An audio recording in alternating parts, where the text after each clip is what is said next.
Hi, my name is Coach Cathy and I'm the owner of Spirit Preparatory School.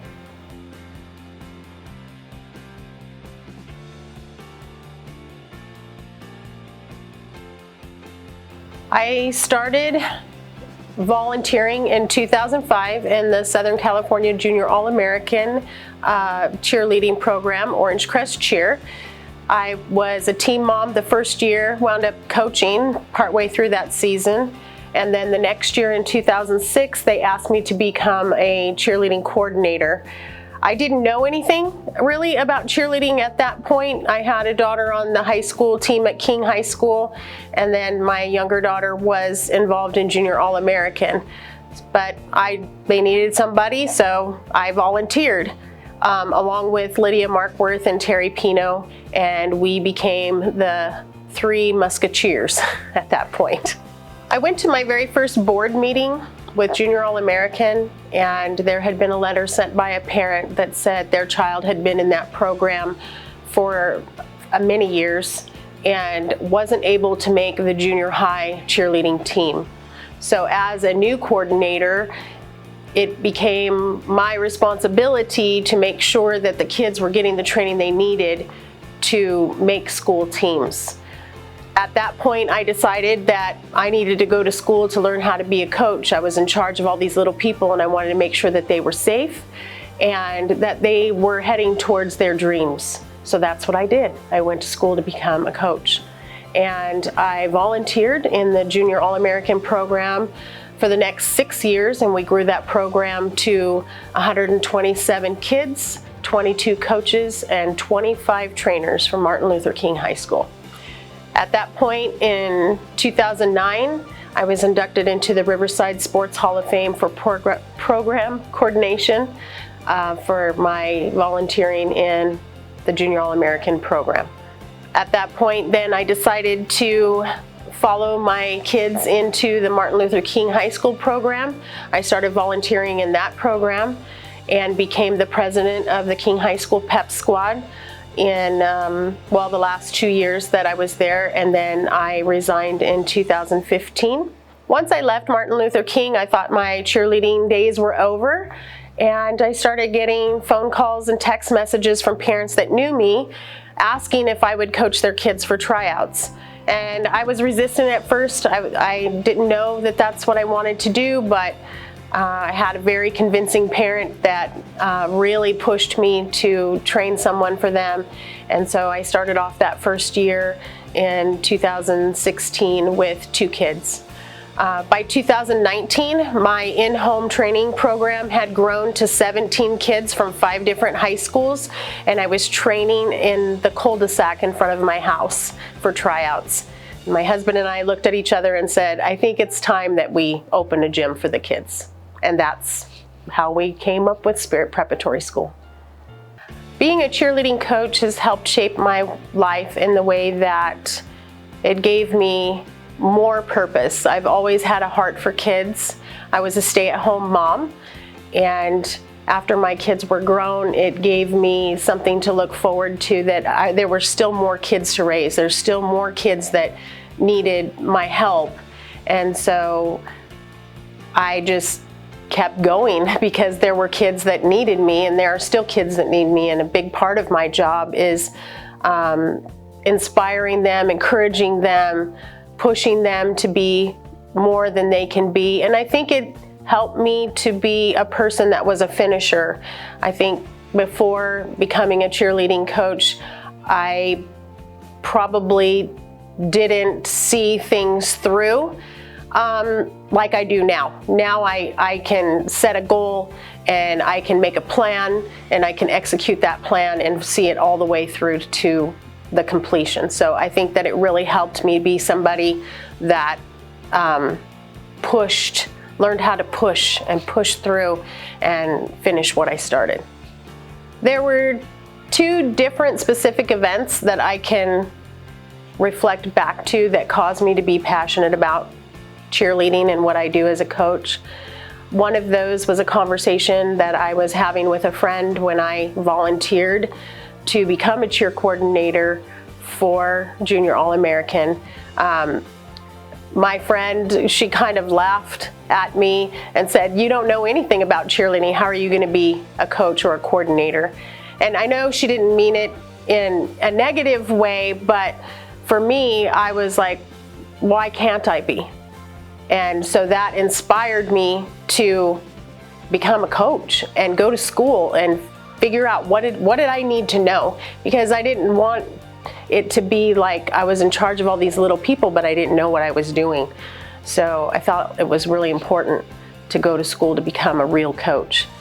And then the second event would be my oldest daughter was on the Martin Luther King High School cheerleading team for 2 years. She was the MVP, she was the cheer captain, and her senior year of high school, they decided 2 months before tryouts that there was going to be a tumbling requirement to be on the varsity team. She had already been on the varsity competition team, like I said, and was a big part of that program. So for 2 months, I was paying for private lessons, $400 a week, trying to get a back handspring for her senior year. And when she threw her tumbling pass, she landed on her knees and did not make the team. She cried for 22 days, and it broke my heart, because it wasn't just about being a part of the cheerleading team, it was her whole social network of friends that she became disassociated with because she was no longer on the team. So my husband and I, we decided to put her in all-star cheerleading. She wound up being a 6-time national champion that year and never had to tumble once. But she was a great cheerleader, so whether you can tumble or not tumble, there's always something you can bring to a team. And so I didn't want that to happen to my younger daughter or anybody else's kid, matter of fact, because it's such a heartbreaking experience for them when they can't make a team and they lose their social network along with that position on the team. So that's really motivated and pushed me to open a school. And that's why I'm not an all-star gym, I'm a school, because I want to teach kids how to make the team so that they can continue in their aspirations to make a team, grow to the next team, and take it as far as they want to take it, and build that confidence and help them stay in school and be inspired and have, you know, long-lasting memories with their friends. That's what really lit my passion. It's more like, what don't I do? I help coach on the floor. That's my passion. That's what I love to do. So I love to be on the floor with the kids. There is a business side of it where I have to make sure that the business runs, making appointments, giving tours, paying the bills, delegating. It's a big job, you know, so that's why I have wonderful staff members that can help me with all of those things. It takes a team. This is not my gym. This is our gym. It's all of us, a team of people that make it all come together and all work for your kids. I hope to teach my students that, number one, to love themselves. I think that's the thing that I come into contact with a lot doing what I do, is a lot of kids don't know how to love themselves or be self-confident. So I want to teach them that they can learn to love themselves the way that they are, but they also have the power to change the things that they don't like. So we're going to make peace with who we are and be self-confident and embrace that. Or if it's something that we don't want in our lives, or be our character, or even the way they look, all of those things can be changed, and that's not a bad thing. It's a good thing. It's good to love who you are.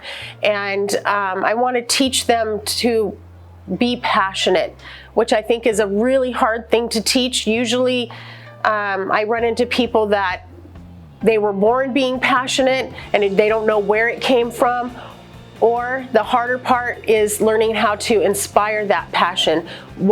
It usually comes down to an event, and that's why we've asked that question of all of our coaching staff in their interviews, is what caused you to be passionate? And I'm sure you've all heard the different answers, whether it was an event or someone that they saw cheering or in the sport that was a role model for them, or either they were just born with that passion and it just burned in them. So teaching kids how to have passion, how to execute that passion, how to set a goal and make a plan and execute that plan and make it come true.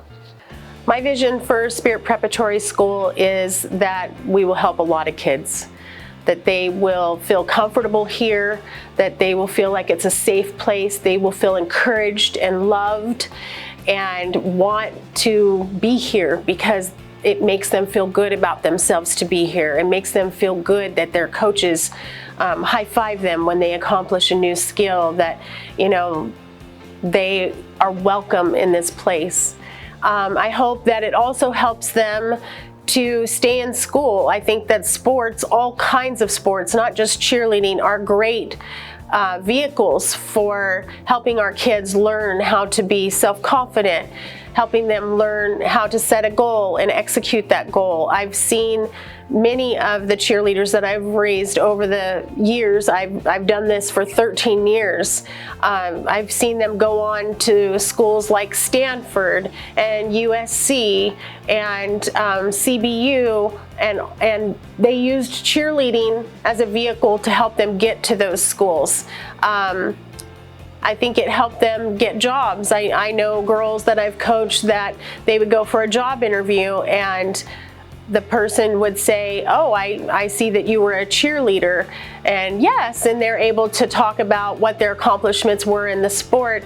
And it shows confidence. It shows even to an employer that you feel good about yourself. You're not intimidated to work with the public, that you know how to push through, because cheerleaders learn how to do all of those things. So I think cheerleading, as well as many other sports for youth athletes, help prepare them for life after school and into their careers and whatever the future may hold for them.